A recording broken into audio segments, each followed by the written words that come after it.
madaxweynaha Somaliland mudane Muse Bixi Cabdi ayaa maanta dhagax dhigay wado cusub oo isku xidhaysa kantaroolka Halaya iyo cisbitaalka Shifo oo dhan 22 kiiloomitir taasi oo dhinaca waqooyi ka maraysa magaalada Hargeysa isla markaana samxadda iyo cidhiidhiga laga yareynayo caasimadda Hargeysa.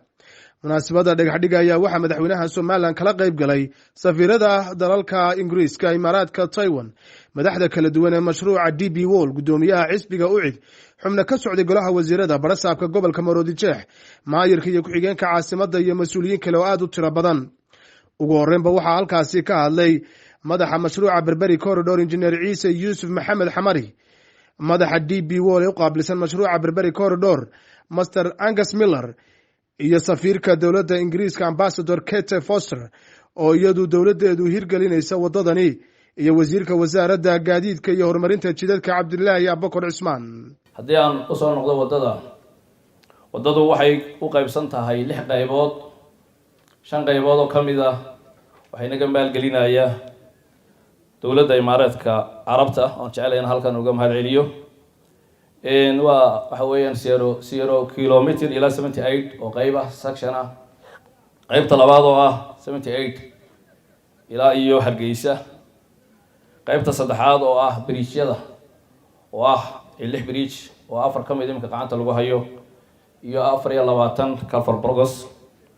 waxaa kamid ah qaybtan imka joogno oo ah British Hargeysa bypass sidoo sheegay gudoomiyaha tiimka BI waa 22 kilomitir iyo badh.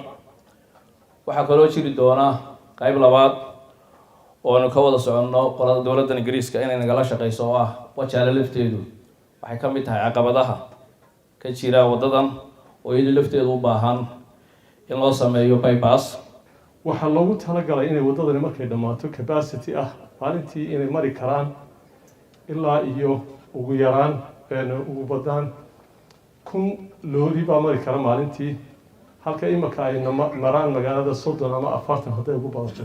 Graded bypass, but what you don't see, because people have been on site for a year now, is all of the analysis behind this: environmental impact assessments, social impact assessments, climate proofing sort of studies, traffic assessments, design, re-looking at the design. There's a huge amount of effort that's going on in those buildings just to make sure that everything that is being constructed here is to the very highest quality.